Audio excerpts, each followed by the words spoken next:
quando tutti sono preoccupati che siamo in crisi di governo, io ho degli amici che mi telefonano da New York e mi dicono per Bacco ti va male, non c'è il governo. Io invece gli dico guarda che sto brindando a champagne, mi auguro che non ci sia per molto tempo.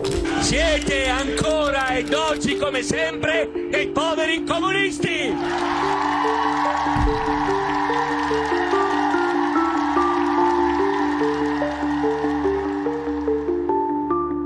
In Italia la linea del tempo sembra dividersi in due epoche distinte, prima e dopo Berlusconi.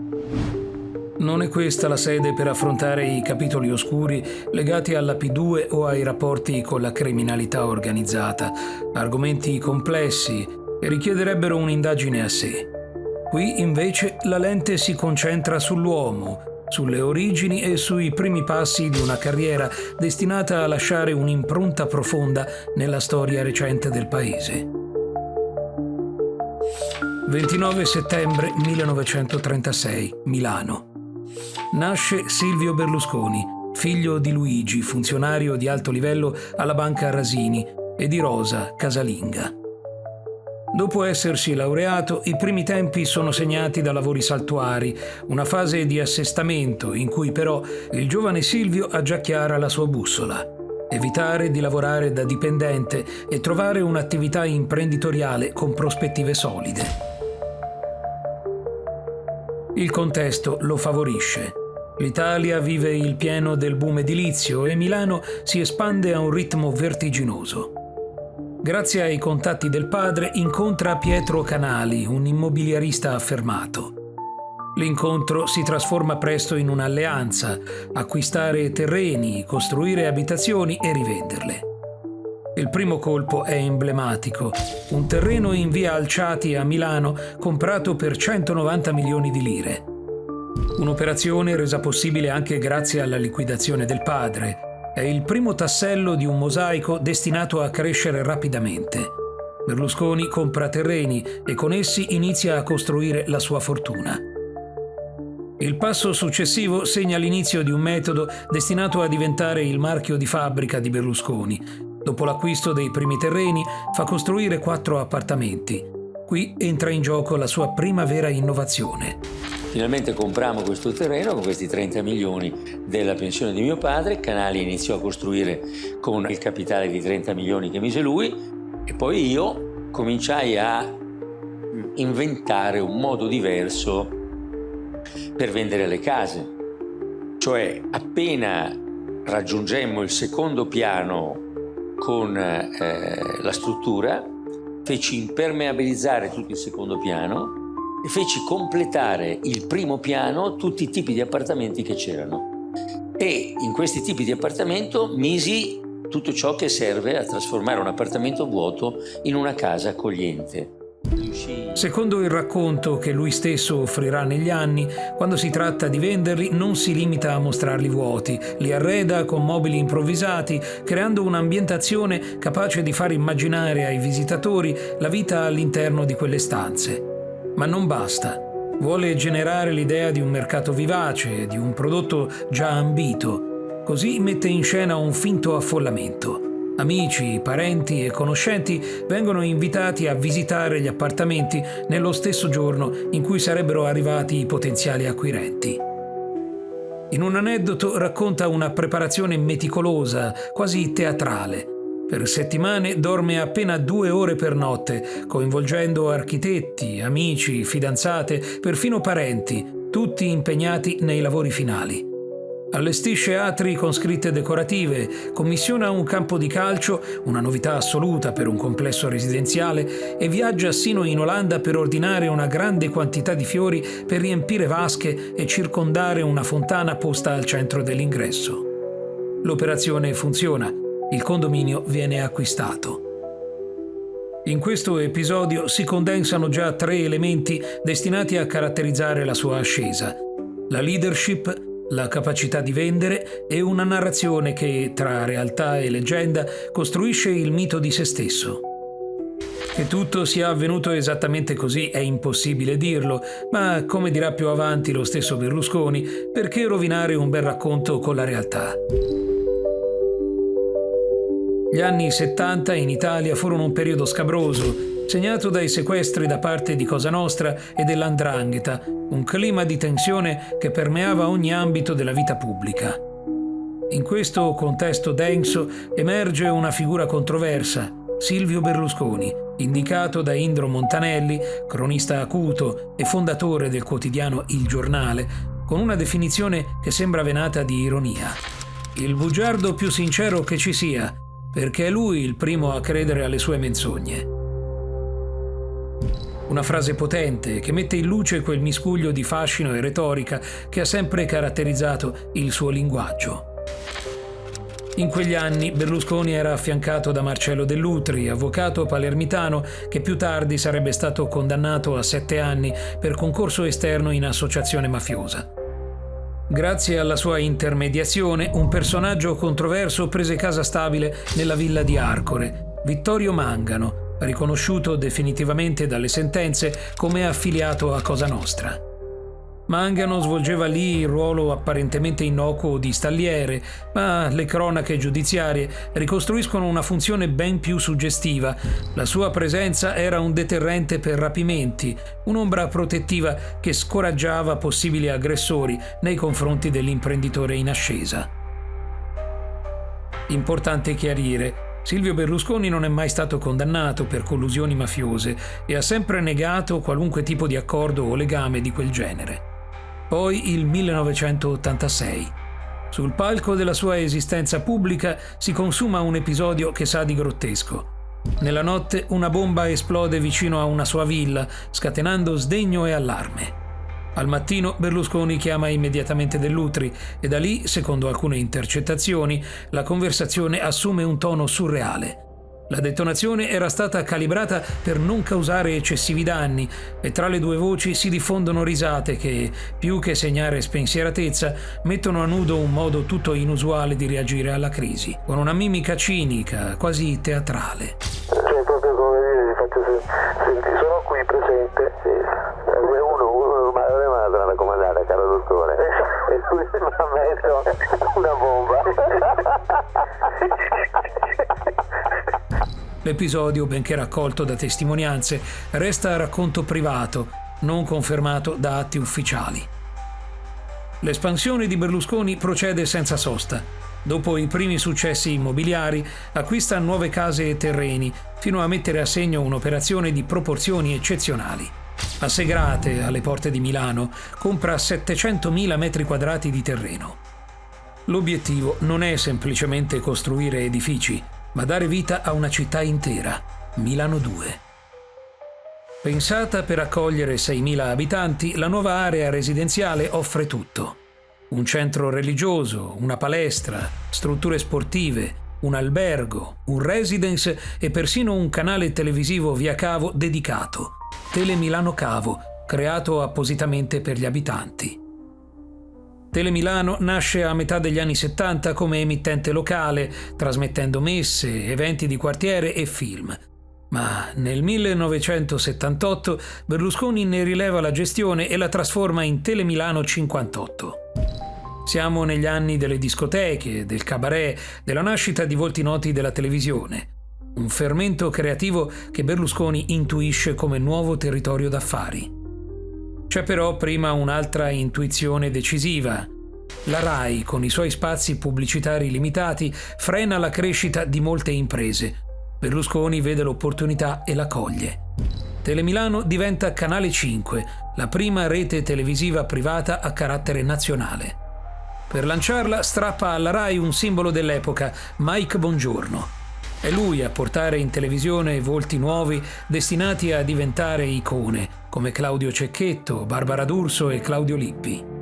Sugli schermi arriveranno anche i cartoni animati giapponesi, mentre l'emittente ottiene l'esclusiva televisiva per la ritrasmissione di 500 film.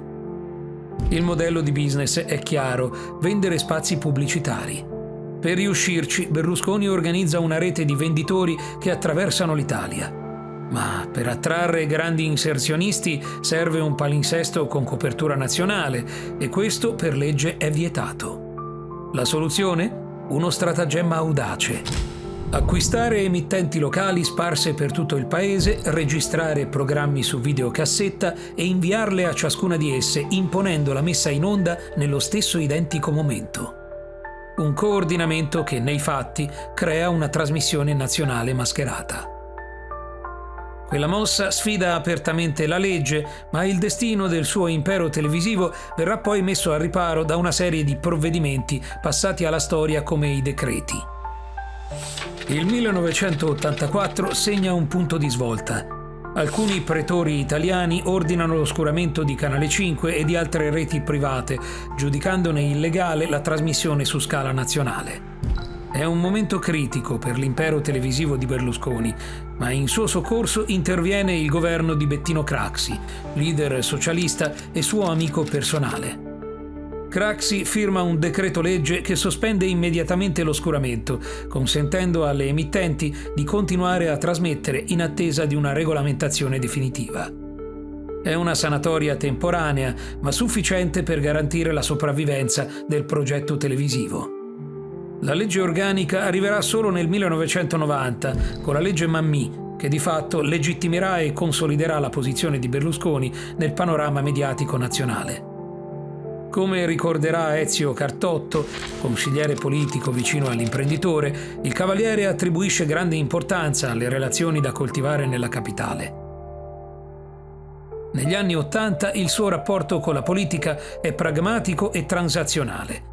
Berlusconi resta un imprenditore, stringe legami con figure di spicco come Craxi, ma non pensa a candidarsi o a guidare un partito. Tutto cambia con l'arrivo degli anni 90. È il 1992. L'inchiesta Mani Pulite scuote dalle fondamenta il sistema politico italiano. I partiti tradizionali, protagonisti della scena da oltre 40 anni, crollano sotto il peso degli scandali. All'orizzonte si profila una vittoria delle forze di sinistra. Per Berlusconi la situazione è doppiamente critica. Da un lato teme le conseguenze politiche di un cambio radicale al vertice del paese, dall'altro Fininvest è gravata da debiti ingenti nei confronti delle banche. La risposta arriva con una mossa spettacolare. La sera del 26 gennaio 1994 entra nelle case degli italiani con un messaggio televisivo destinato a diventare iconico. L'Italia è il paese che amo. Qui ho le mie radici, le mie speranze e i miei orizzonti. Qui ho imparato da mio padre e dalla vita il mio mestiere di imprenditore. Secondo alcuni retroscena, il discorso fu registrato in un locale di servizio della villa di Macherio, voci raccontano, con la telecamera schermata da una calza di nylon per addolcire l'immagine. Sono dettagli che appartengono più alla leggenda che alla storia ufficiale, ma che contribuiscono a costruire l'aura di un momento decisivo, l'ingresso di Silvio Berlusconi nella politica italiana. Nelle case degli italiani arriva un messaggio televisivo destinato a segnare la storia politica nazionale. 9 minuti e 30 secondi, un discorso che ancora oggi cercano di analizzare. L'incipit è folgorante. Niente convenevoli, nessun buongiorno cari concittadini, si va dritti al cuore. L'Italia è il paese che amo, pronuncia Berlusconi, aprendo con una dichiarazione d'amore che intreccia radici personali, speranze e orizzonti. Fin dalle prime frasi disegna il quadro temporale e morale della sua missione. Qui dice ha imparato la passione per la libertà, un concetto martellato con precisione chirurgica. La parola libertà appare 7 volte, altre 5 in forme derivate come liberale o liberismo. Il messaggio implicito è chiaro. Dopo Mani Pulite, con la Democrazia Cristiana in frantumi, restano solo i comunisti, raffigurati come minaccia alle libertà individuali, e lui, pronto a frapporsi fra gli italiani e questo presunto pericolo. Arriva così la frase che diventerà un marchio. Ho scelto di scendere in campo. L'espressione, ripetuta 5 volte, evoca uno scenario agonistico, una sfida sportiva, un riferimento che non è casuale. Dal 1986 Berlusconi è presidente del Milan, un incarico che manterrà fino al 2017. E in un paese come l'Italia, possedere una squadra di calcio è uno dei modi più rapidi per guadagnare popolarità e aprire canali di relazione politica. La macchina mediatica di Mediaset si muove compatta, volti noti del piccolo schermo si schierano apertamente. Tra loro la giovanissima Ambra Angiolini, protagonista di Non è la Rai, e Raimondo Vianello, icona televisiva. È un'operazione di comunicazione senza precedenti. Il 26 marzo 1994, appena 2 mesi dopo l'annuncio, Berlusconi vince le elezioni con il 43% delle preferenze. Inizia così una stagione che tra il 1994 e il 2011 vedrà 4 governi guidati dal Cavaliere. Un'epoca costellata di luci e ombre, tra le prime il consolidamento della politica atlantista, interventi a favore delle pensioni minime e alcune misure di orientamento liberale, come l'introduzione della flat tax sulle imprese. Resta un dato senza precedenti nella storia dell'Occidente. Mai un capo di governo aveva posseduto in contemporanea un impero mediatico ed editoriale di simili dimensioni. Il 18 aprile 2002, mentre si trova in Bulgaria, il premier Berlusconi tiene un discorso davanti a circa 200 giornalisti internazionali. Ma l'altro, Luttazzi hanno fatto della televisione pubblica pagata con i soldi di tutti è un uso criminoso e io credo che sia un preciso dovere da parte della nuova dirigenza di non permettere più che questo avvenga. In quella occasione pronuncia una frase clamorosa. Non sapevo di essere davanti a dei giornalisti, affermando di aver risposto a domande di imprenditori e non rendendosi conto di trovarsi davanti alla stampa. Le conseguenze non tardano. Poco dopo, figure di spicco come Enzo Biagi, Michele Santoro e Daniele Luttazzi vengono allontanati dalla televisione pubblica. È l'inizio di una delle ombre più persistenti del ventennio berlusconiano, un rapporto ambiguo e spesso conflittuale con la realtà e con la libertà di informazione. Nel corso degli anni Berlusconi rifiuta sistematicamente il contraddittorio, lanciando invettive insolite per un capo di governo. Insulta giornalisti e avversari politici come la deputata Rosy Bindi, parla di pericolo di dittatura comunista e definisce i giudici talebani. È una riforma che non credo piacerà molto agli attuali talebani che sono all'interno della magistratura. Questo clima conflittuale si traduce in una vera e propria guerra contro la magistratura, accompagnata dall'approvazione di leggi ad personam, normative che favoriscono direttamente la sua posizione negli oltre 30 processi a suo carico. Nel 2013 Berlusconi viene condannato a 4 anni per frode fiscale, pena successivamente ridotta e in parte coperta da indulto. Nel 2010 esplode il caso Ruby, riguardante feste ad Arcore dove si ipotizzava la presenza di giovani donne pagate o mantenute. Nel processo principale, Ruby 1, Berlusconi viene assolto nel 2015 con formula piena perché il fatto non sussiste. Alla fine degli anni 2010, la somma di scandali, tensioni interne alla maggioranza e la crisi finanziaria accelera la fine del ventennio. Il 12 novembre 2011, dopo l'approvazione della legge di stabilità, Berlusconi si reca al Quirinale per rassegnare le dimissioni. All'esterno una folla si raduna tra cori, applausi e un inaspettato spontaneo Alleluia di Handel. Così si chiude un'era politica lunga quasi 20 anni, con luci intense e ombre pesanti. Il 12 novembre 2011 segna la fine del berlusconismo come forza dominante della politica italiana, ma non la fine della sua influenza.